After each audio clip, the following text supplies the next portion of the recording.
Yellow, okay. Welcome to Starlight Talks. The they updated the live stream here on Facebook, so it's been I've been trying to figure it out the past couple days. And it's still confusing me. Anyway, let's this week I'm gonna talk about spoon theory, self-care, and everything in between. But before all of that, let's check out artism.com. There's all these new events that are all going to be free through April, which is Autism Acceptance Month. So I have a women's support group coming up, I believe next week. It's normally on a Tuesday. No, the week after. It's normally on a Tuesday, once a month. So sign up for that. I have a mentorship happening. And then we're going to have game night. I believe that's on the website. There's a movie night. And all of this is available online for free. And then I believe in the future we're going to have some meditation, self-care kind of stuff available as well. So look out for that in the future. Register for everything that you would love to do. Of course, we have like the usual stuff, the adult support group, all the parent coaching, all the life map and mentorships and all that is still available through video chat. So you don't have to come in-house. So all of our programs are going to be free through April. So you can sign up for all that. And I repeat, it's free. So anything that you guys need, go ahead and check out all of our programs. And then if you have anything that's not, think of anything that's not available that you would like us to have available, please just let us know. I also do these live streams once a week, Wednesdays at 7 Pacific Standard Time. So if you're interested in a topic I should discuss in the future or a guest I should have, just let me know. This week I'm going to talk about spoon theory, self-care, and everything in between because I feel like it's really relevant right now. I talked about it a little bit on Instagram earlier today, so if you sat down and had tea with me, that was pretty cool. I thought it was, I put a little questionnaire that was like, would you like to have tea with me? And some of you voted no, which I found really rebellious and awesome. But if you don't like tea, you can do other things for self-care. I just think it's one of the easiest things. That and stimming are like super easy. Spend 5 minutes doing that, and it boosts your spoons. So what are spoons? Let's talk about it. Because I've been asking that on social media. We've changed up our social media routine here at the Artisan family. We have takeover days. Mine is Wednesday and Friday where I take over Artisan social media. So I've been on Instagram if you've been on our different social media pages. And I've been asking people about their spoons. And I realized that there's people that don't know what spoon theory is. So I'm here to help you and explain that today. I've done some stuff in the past about what spoon theory is, but we'll go in depth today about that. And hi Haley, thank you guys for joining. And if you have any questions about anything going on autism related, please ask me. I've had a lot of people during this time contacting me directly because we just have a lot of time to think right now, you know? And people are having a lot of self-realization, self-discovering, and anxiety attacks, and all these finding new things about themselves. It's really scary, and they've been contacting me, and that's really cool. So, but I'd love for these stories also to be shared because they seem to be more common than people think. Because I'm getting a bunch of people doing this. So yeah, we've all stuck in our houses with our thoughts, right? And it's overwhelming, all these new thoughts that we're realizing, we're experiencing, and these feelings, and we're realizing all these things about ourselves. And I think we need to take a moment and in with our body and do some self-care. So all of that I'm going to explore today. So if you're interested in that, stick around. And please shout out if you're here, and what you guys want to explore today. So starting with spoon theory, what if you want to, I highly recommend looking it up, and Danny Rady has a great explanation on the Asperger Experts website if you guys want to check that out. But if you need it written down or a video, he has both of those available. But as for the way I use it, spoon theory is a way to explain how much energy a person has and how much capacity they have to do certain things. So each morning you wake up with a certain amount of spoons. And spoons are just a way of saying how much currency you have to spend during the day on different tasks, how much energy you have to spend. So often for those on the spectrum, we wake up with less spoons and have to spend more of them very early on. So by the end of the day, we're very tired, exhausted. We don't have the capacity to do much. So the way you replenish that is with self-care. So I'm going to go into depth of like how spoon theory works, how self-care works, as we go deeper into this topic. So, for example, if you were to spend your spoons in the morning, a lot of those who do not have autism don't experience sensory sensations that we experience. So we may have trouble transitioning into our clothes in the morning and have to spend spoons to get out of our pajamas and put our clothes on. We might have to spend spoons to deal with the sensory sensation of taking a shower or brushing our teeth. We might even have to spend spoons just thinking about and dealing with the anxiety of doing one of these things.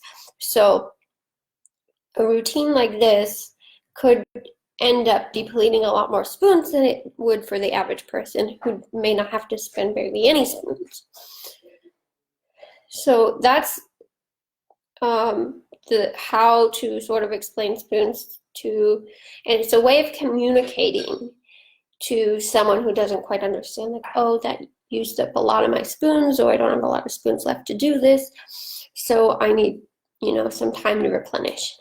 That's the vocabulary I love using, where people are understanding in my current situation. It's not that like, oh, I don't want to do it or I'm not motivated. It's like, I don't have the capacity because I don't have the extra currency to spend on those activities. And then you might have like different areas of energy. Oh, I have social energy, but I don't have this kind of energy. Oh, hi, Jacob. Thank you for joining, my Jacob.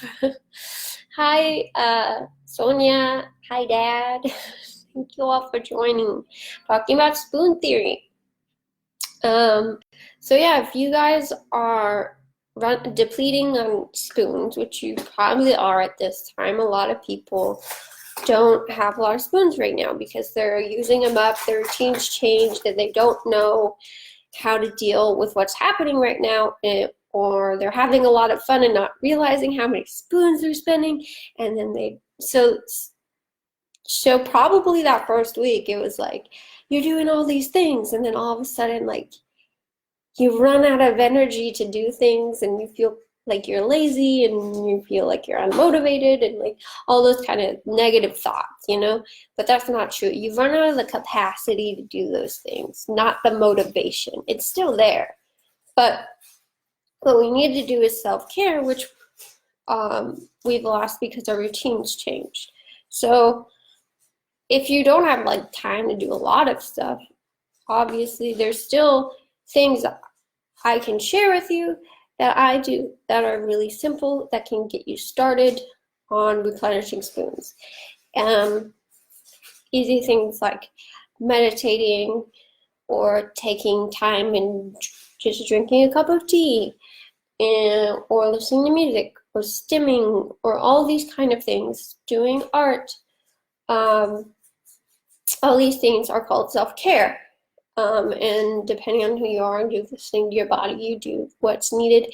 If it's eating healthy, drinking water, playing with your pets, and replenishing that, and taking the time to do what your body needs to replenish your spoons and give you the energy you need to do the things you need to do right now. Because there are still things we need to do to stay healthy. And I think right now, there's a lot of people that have to finish school and online classes and parent and clean their house and, do all these different things. Because life still goes on right now, but they don't know how to regain their spoons. And so I'm here to tell you that you're not alone. A lot of people are feeling this, and the people that are still going are because they're replenishing their spoons. And it's not easy. It's a lot of work. And it's the first step is recognizing when you've lost spoons. And that's not a simple task either. So there's something we can do called check-ins, where it's consciously taking a moment and checking in with your body and recognizing what it's feeling. If it's hungry, tired, sleepy, all those things, and meeting those needs. If you're in pain, if you're tired, if and recognizing those needs and meeting those needs. So, and it sounds simpler than it is, but consciously being aware of what your body is telling you is step one of this process. So when you recognize that you're out of spoons, you can then replenish those spoons.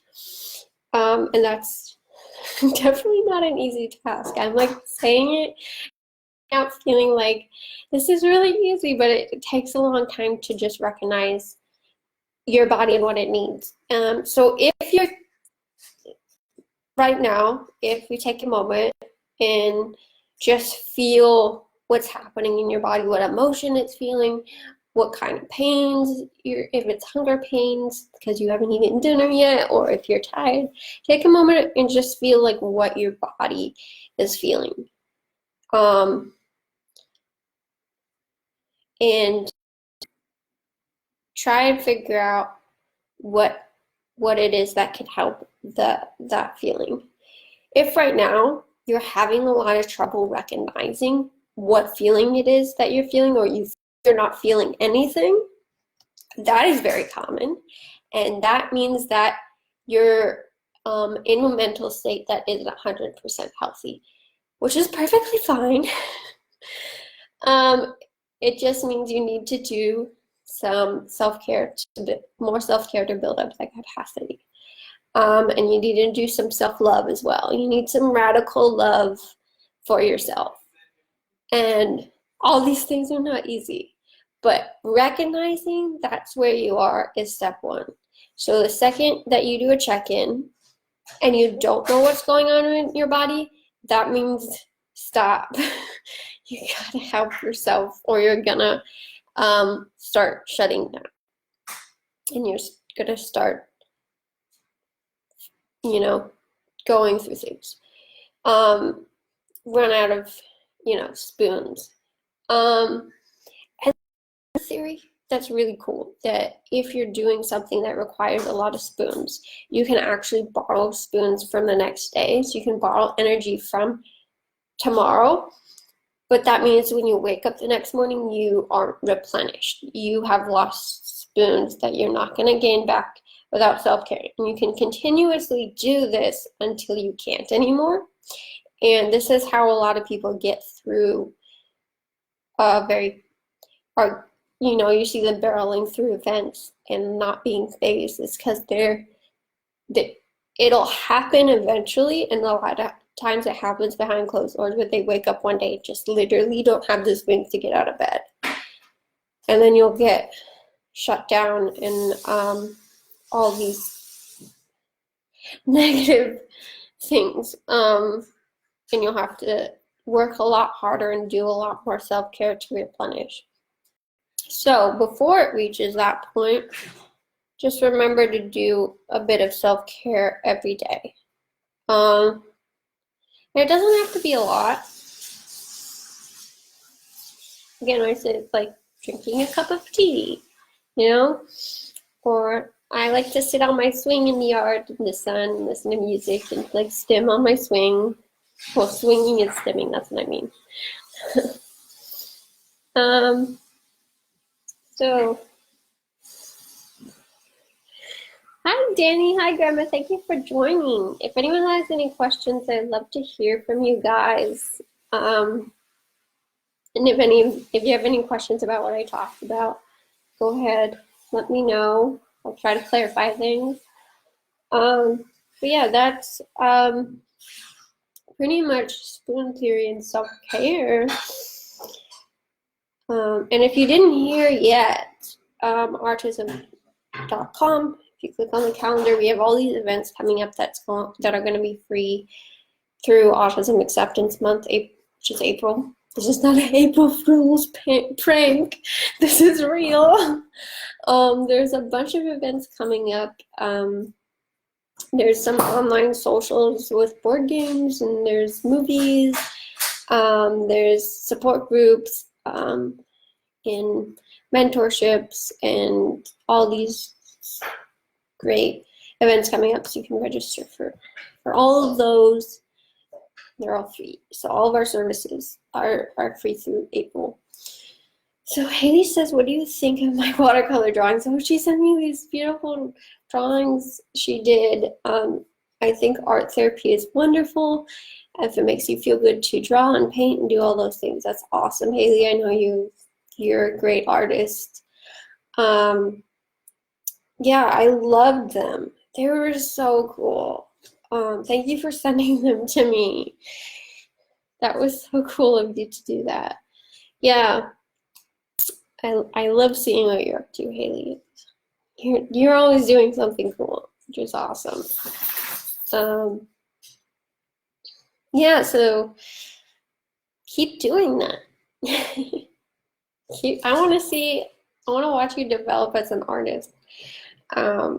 If you do like a little every day, you'll definitely grow as an artist. I've already seen you grow a little bit from when you first started sending me stuff, which is awesome.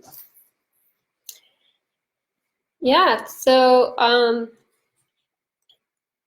like to see how you guys, if this is making sense to you guys, if you guys feel like your spoons are, like you have enough spoons to get through the day, or if you don't, what's going on with you guys, what your current mood is today. So let me know how you guys are doing right now. I love hearing from you guys. Haley says, I will make another one and send it to Alex. Alex, give it to you. Thank you. One for Alex and Lane. Oh my God, you're so sweet, Haley. Thank you. That's so nice. Yeah. So, what else have we got going on? Yeah, so yeah, check out all the social media as well, because we have like a bunch of stuff going on every day. We have different takeovers on Instagram and of different members of Autism. So Lillian, I think, does weekends, and I think Sonia does Mondays, and Raul does Thursdays.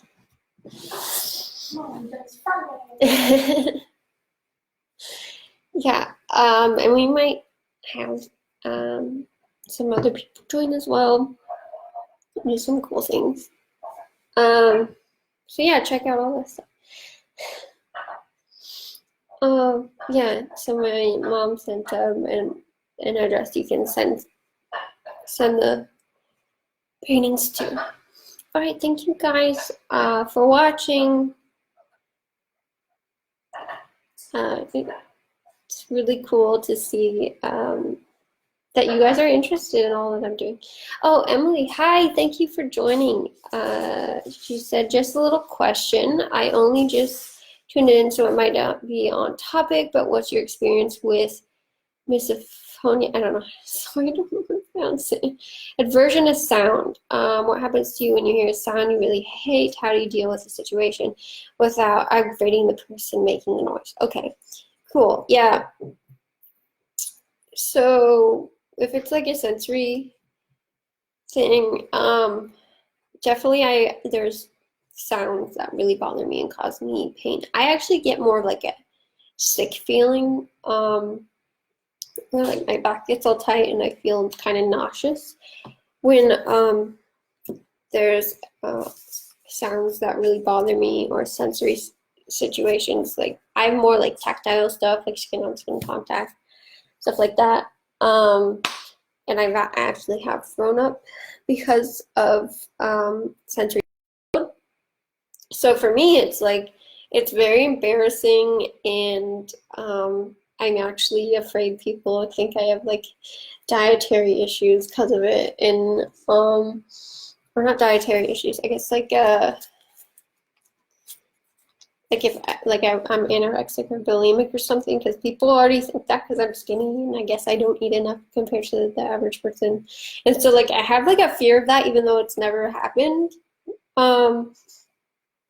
But I don't like people like knowing that I threw up, and I've done it really secretly. Now I try not to do it in a secret. Like I try to let people know that like I'm in a lot of pain, especially if they're friends and people that know me. But I used to like sneak off.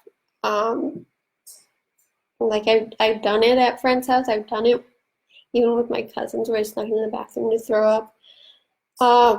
But I've tried not to do that so much anymore. I'm like trying to break the stigma that I just have in my head.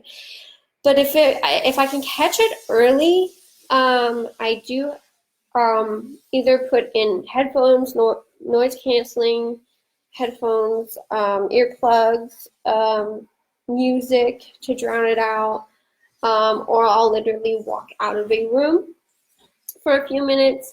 And if I can stop the noise, then that would be my preference. If it's someone I know who I'm comfortable telling, so if they were like tapping or doing something and it was something that they were able to stop, I would let them know, you know what, for me, this is something that is painful to me. If you could please stop while I'm around, that would make it more pleasant to be around you, that sort of thing. If it's someone I didn't know, I'd probably more likely have to leave the situation. There's been, there was this class I was in that the projector in college made a humming that actually gave me a sensory overload, and I kept having to tell the professor that I needed to leave, because there's absolutely nothing that could be done about that situation. He could not use the projector, and you know, so I just had to leave the room when that happened. And so there was one time I actually had to sit in the hallway outside. I couldn't even get back to my dorm, and I had a meltdown right there, and that was really embarrassing for me. And there was some classmates that saw that happen.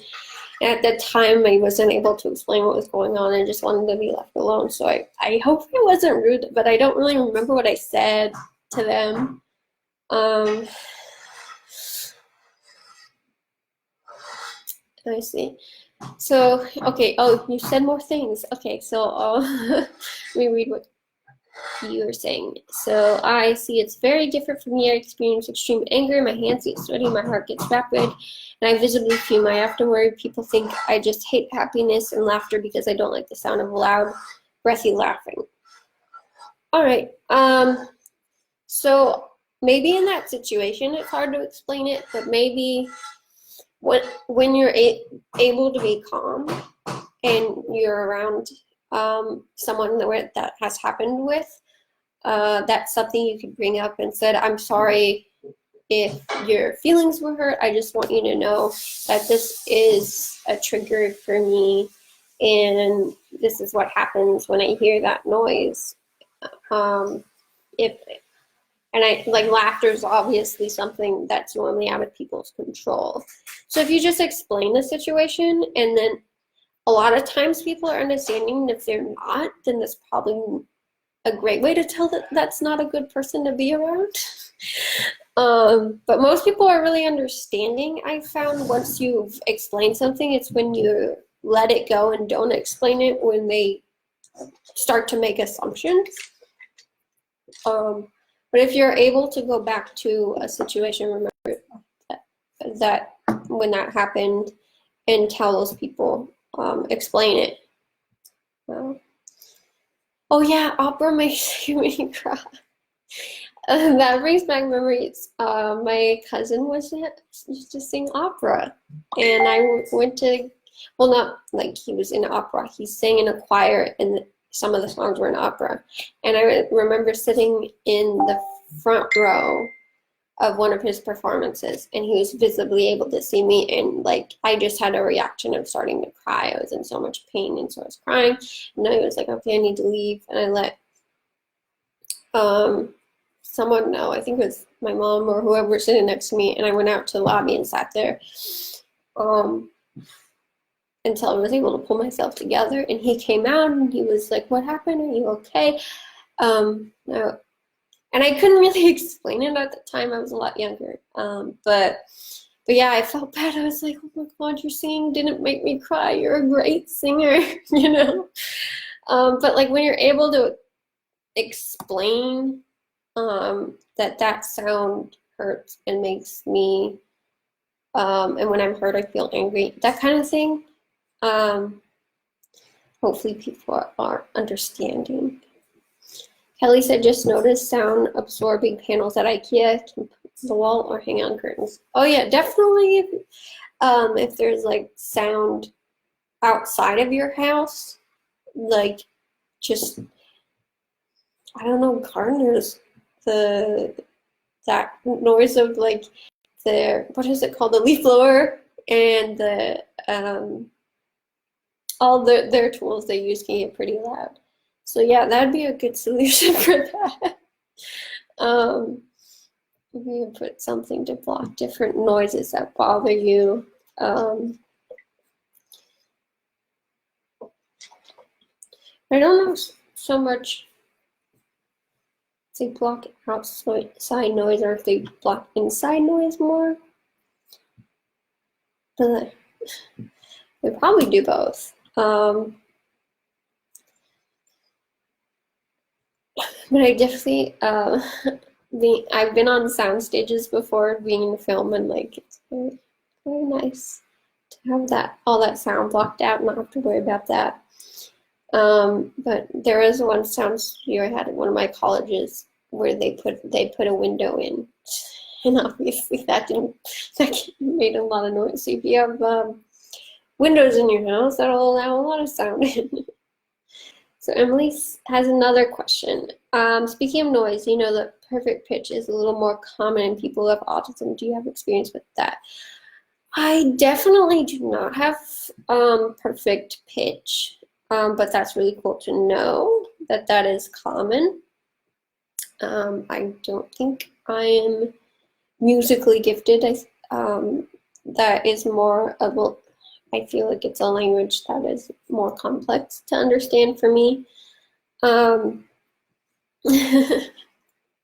Yeah, Molly, you have something to say? Yeah, Molly knows music. Yeah, there's a lot of people in my life that knows music.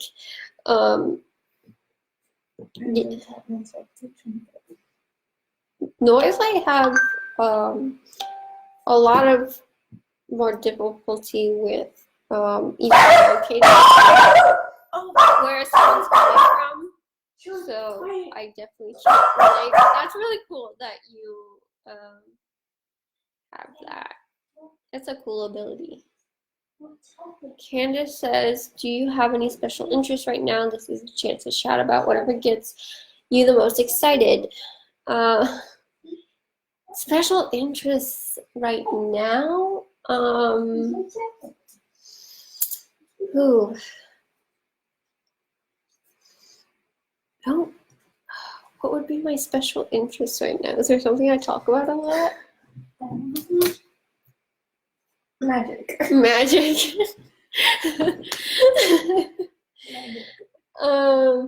Probably this is my special interest, right? Autism and autism, and this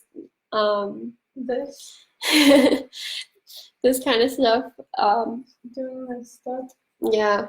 Magic. And magic, yeah. I think my dog is magic. I think a lot of animals are magic. I think the universe is magic and likes to tell me that I'm doing the right thing. It sends me messages all the time. I don't understand how that is, so I just say it's magic. Chewy dressed up like a teddy bear. That sounded weird. Chewy is a dog. And we put a sweater on him that looks like a bear. And so this is magic, 100%. This is 100% magic right here. So definitely been my special interest today. Just being like, Teddy, what's up? And just hanging out with this teddy bear.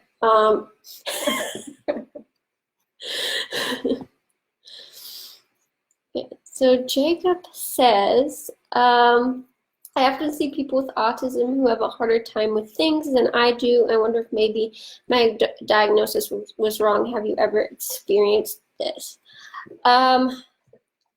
Okay, yes, this is a very complex question, and I would love to dive into that. So Molly's here. Molly, come over here. Just come sit next to me. You keep answering questions. You need to get on soon. So Molly is staying with me right now because she lives alone, and this is her dog, and she also has autism. Surprise! I'm here. This is my friend Molly. So yeah. So what you've had experience with seeing someone have a harder time than you? I think that it doesn't mean you necessarily are misdiagnosed, but we all have troubles in different areas. The spectrum of autism, a lot of people like to think is a straight line.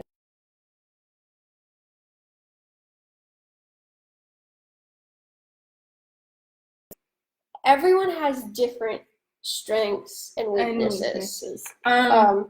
Skills and deficits. I don't know. Skills and challenges when it comes to their diagnosis of autism. So I say I feel the same way because I've definitely seen people who have a harder time and who are lower on the spectrum than I do, or than I am, and it makes me curious as to, I've never had that trouble with that thing. Mm-hmm. So it just makes me wonder,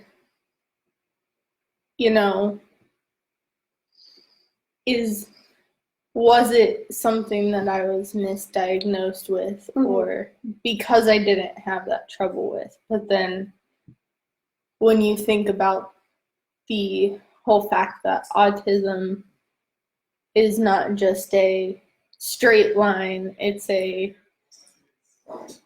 curvy wavy line, and there are multiple different aspects of it. Yeah. And just like normal people, we each have our own strengths and weaknesses, whereas one of us may be really strong in an area of one aspect. Another person who has autism may be a lot lower on the spectrum and may have may find something else a lot easier than you find a lot more challenging. Mm-hmm. For sure. Like everyone I've met with autism has these amazing gifts and some horrible challenges that are tough for them and in all different areas. And I'm always like, oh, I wish I had that gift, but I don't want that challenge, you know? Like there's like this give and take, and it takes a while to know all the sides of someone. Sometimes it's like really obvious the challenges, and sometimes it's really obvious the gifts, but not the other side, you know? So, I wouldn't necessarily say you're misdiagnosed. I mean, if you want to explore that path and like go for an assessment or talk to a therapist and explore how autism affects you and if that's actually what is affecting you, because misdiagnoses do happen. And if you like, I don't want to invalidate that feeling if it is actually what's happening. Because like obviously like ADD overlap with us. There's also like double diagnoses and comorbidities and like, you know, there's so many different things in the world. When I was younger, I was actually misdiagnosed a lot. I had a traumatic brain injury through jumping off of a bar table, and I landed face first into a coffee table because I thought I could fly. Fun fact for you. And landed with a traumatic brain injury. When you end up with one at the age of 4, it definitely stunts your growth because that's the time that you are learning a lot of your essential skills, such as like sharing and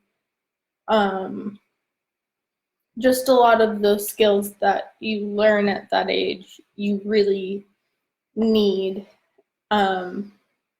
throughout your whole life.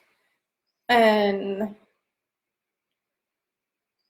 when the growth of your brain gets stunted because it's working on healing because of a brain injury, it causes dyslexia. And the dyslexia was a lot stronger at the time that it overlapped with the traits of my autism. So we didn't figure out that I was autistic until I was a senior in high school, I think. Yeah. I mean, I posted some of my assessment from when I was 16 online on Instagram and Twitter, and some of it on Facebook. So if you want to go to my personal stuff, it's there. So there's a lot about like my deficits on there. But like, yeah, for me, like I have a lot of trouble memorizing things. My memory is not the greatest. Yes, you probably have, knowing me. And so I get very impressed by people who can memorize things. I mean, my sister's an actress. Like, her job is to memorize lines and say them, and it's not something I can do very easily. I've taken some acting classes. I've been forced and tricked into taking some of them. And when I would get lines, it would take me forever to learn them. And so I get really impressed by people who can just memorize something that are told once. I've met people with photographic memories, and I'm like, oh my God, that's crazy. So like I could definitely relate to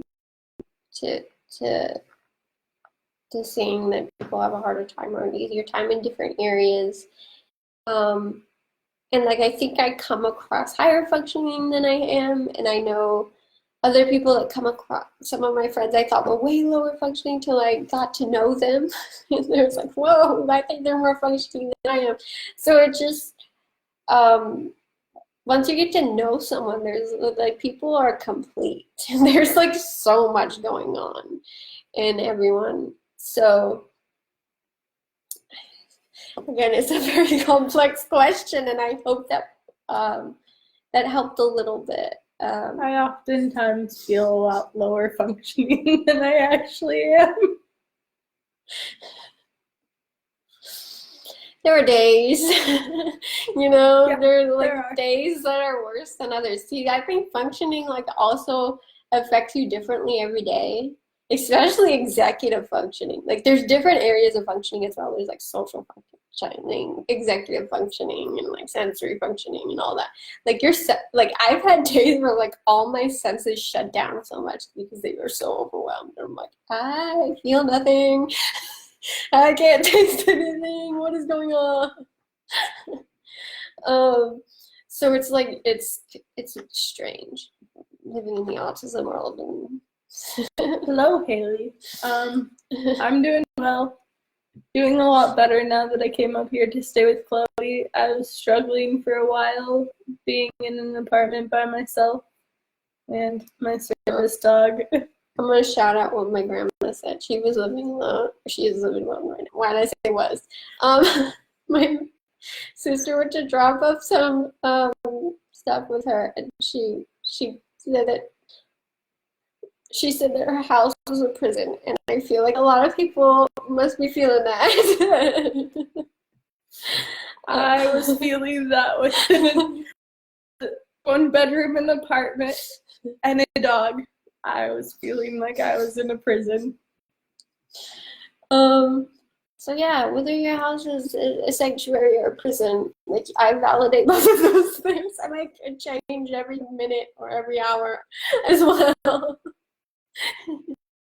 So Emily has a message for Jacob. I have definitely felt the same at times in my life.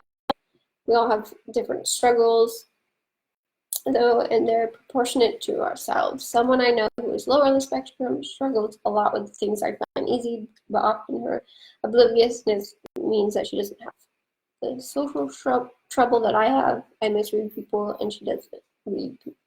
She just doesn't read people. Therefore, the social escape is harder for me. It doesn't discredit your struggle. 100%. I agree. Danny says my sister was misdiagnosed with psychosis. And her aunt was dyslexic. Wow. That's crazy. Thanks for sharing that, Danny. Haley says I was born with phonological dyslexia. These are a lot of words that I should not be reading because I can't pronounce things. I don't think I can pronounce some of them too.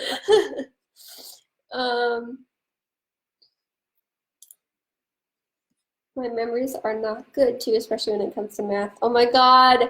So on my assessment, if you guys have seen that, it actually said I was able to repeat the numbers, but never in the right order, whether it was forward or backwards. I don't know what that means about myself because I was not diagnosed with dyslexia. I just literally couldn't memorize the order of the numbers. They literally said it to me, and then a second later, I couldn't remember the order of the numbers. I just said numbers, and I was like, that seems right. Mm-hmm. So, those numbers seem right, but maybe not the right order. So can you understand what it was like to try and memorize a cell phone number when I was little? And like people were like, that's not your phone number. I don't know who I called. It took me years to memorize my phone number, and I would have to say it really, really fast, or I would forget to like say it slower. I'm like, no, I can't, because I'll forget halfway through.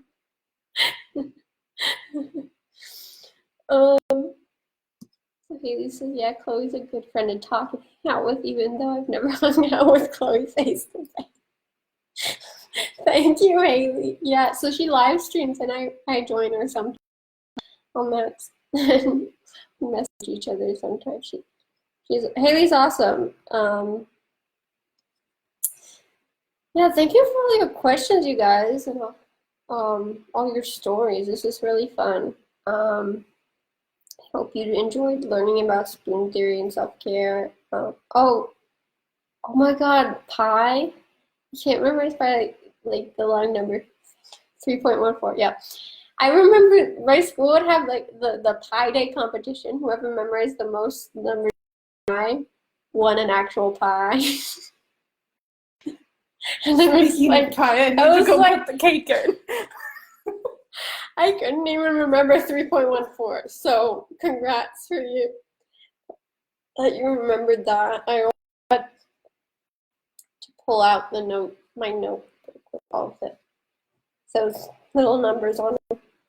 It took me years to remember pi was 3.14. So.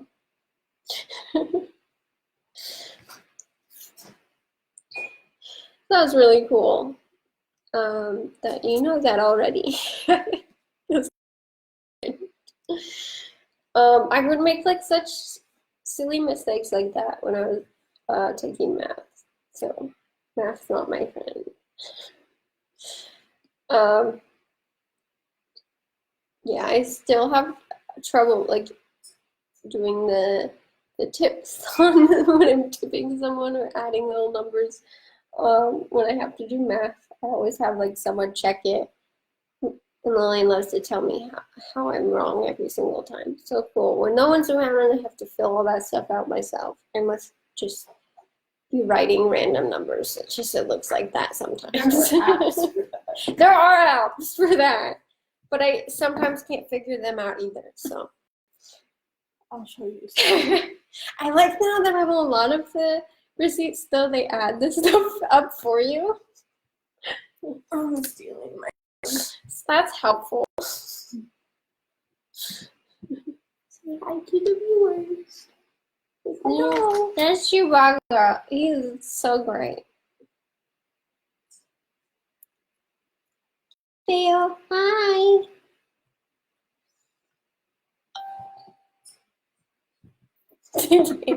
Danny, you're feeling good at math. Don't make that face. You were in my math class. Unless that face was making me chewy. It might have been. That might be my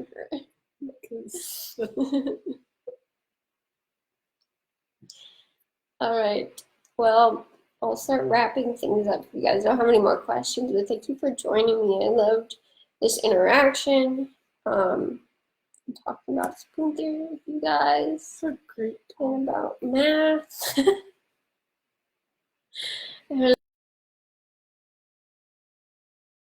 We'll probably see her around.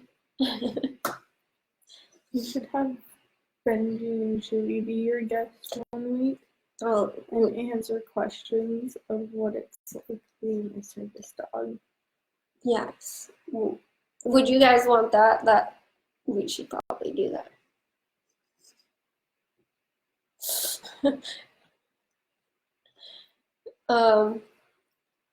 School stands for 6 school hours of our lives. Oh my god. Yes.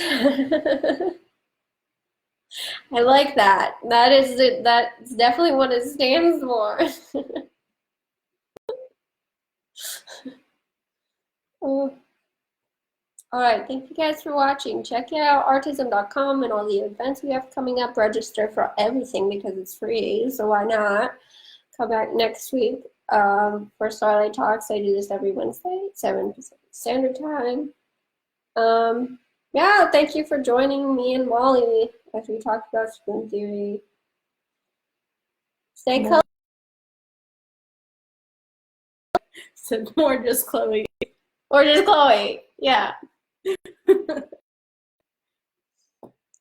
Thank you guys for watching. Stay colorful.